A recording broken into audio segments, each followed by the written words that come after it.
성도 여러분 안녕하십니까? 2023년 12월 23일 토요 새벽 말씀 함께 나누겠습니다.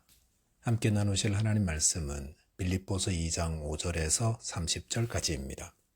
본문은 교회 공동체 생활과 관련한 교훈이 기록되어 있습니다. 특별히 교회를 세우는 성도는 어떠해야 하는가에 대해서 성도는 그리스도를 본받아 겸손해야 함과 영적 성장을 통해 교회를 건강하게 세워가야 함에 대해서 묵상하겠습니다. 첫째 묵상할 내용은 겸손한 성도가 교회를 세운다는 것입니다. 어제 본문인 빌립보서 2장 3절에 보시면 아무 일에든지 다툼이나 허용으로 하지 말고 오직 겸손한 마음으로 각각 자기보다 남을 낮게 여기고 라고 하였습니다. 바울은 빌립보 교회 안에 있는 다툼과 허용에 대해 책망하고 있습니다. 다툼이란 사단이 좋아하는 육체의 일입니다.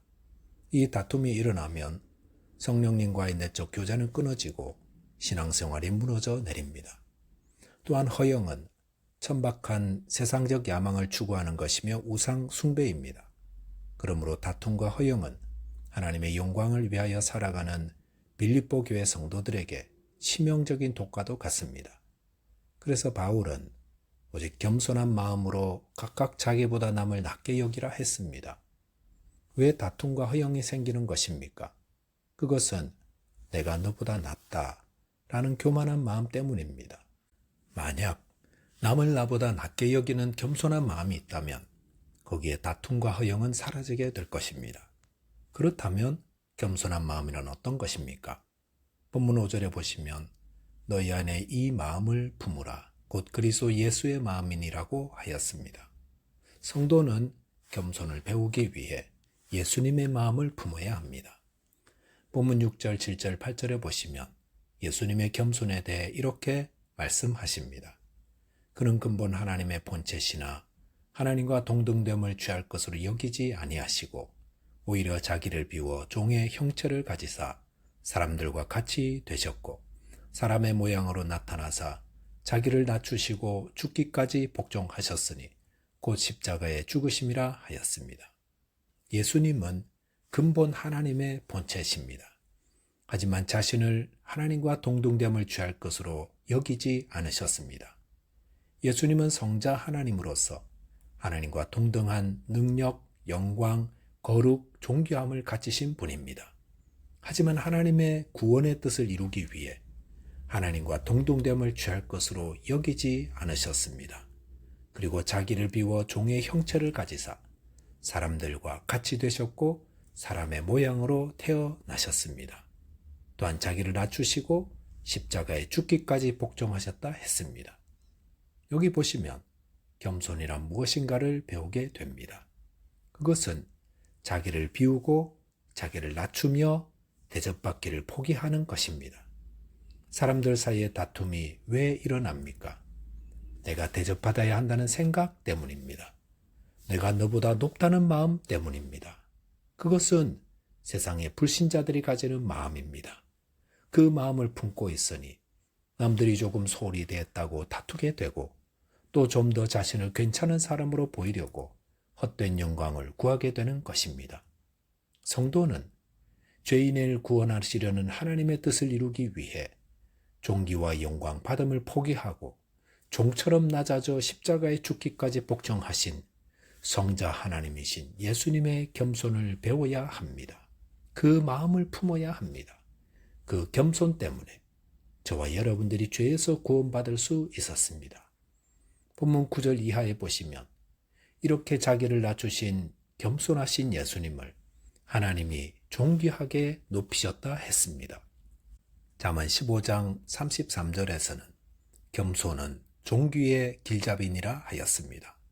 겸손한 자는 자기를 낮추지만 하나님이 그런 자를 높이시고 존귀하게 하십니다. 교회를 하나 되게 하고 견고하게 세우는 것은 이런 겸손한 자 때문입니다. 구역이나 성교회가 사는 것도 자기를 낮추는 겸손한 자가 있어서입니다. 겸손한 자는 자기를 낮춥니다. 종처럼 낮춥니다. 그런 자를 하나님이 영예를 얻게 하시고 존귀하게 세우십니다. 사람의 인사나 세워줌은 아무것도 아닙니다. 하지만 하나님이 주시는 영예와 존귀는 영원한 것입니다. 저와 여러분께서 예수님을 본받아 자기를 부인하고 겸손함으로 주님의 교회를 견고하게 세우는 존귀한 자 되시기 바라겠습니다.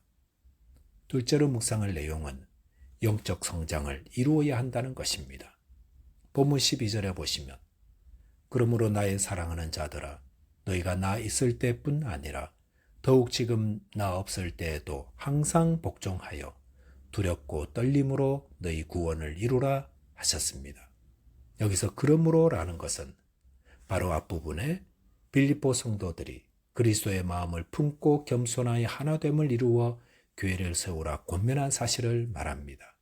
그리고 이렇게 예수님의 마음을 품은 성도들은 또한 항상 복종하여 두렵고 떨림으로 너희 구원을 이루라는 것입니다.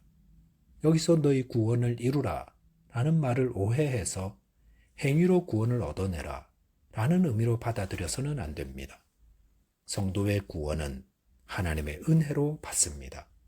하나님은 예수 그리스도를 믿는 자를 의롭다 칭해 주시는데 그것은 법적인 구원입니다. 즉 법정에서 유죄인 죄인을 무죄로 판결해 주시는 것이 구원의 의미입니다. 그런데 그 무죄 판결은 그냥 얻어진 것이 아닙니다. 그것은 그리스도께서 우리 죄를 대신 담당하여 십자가에서 죽으신 희생을 믿음으로 하나님이 은혜로 주신 것입니다. 그러므로 우리의 구원은 값비싼 구원입니다.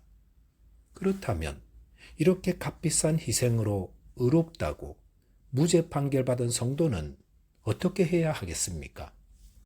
그냥 내 마음대로 아무렇게나 살아도 되는 것이 아니라 거기에 맞게 살아내야 하는 숙제를 안게 되는 것입니다.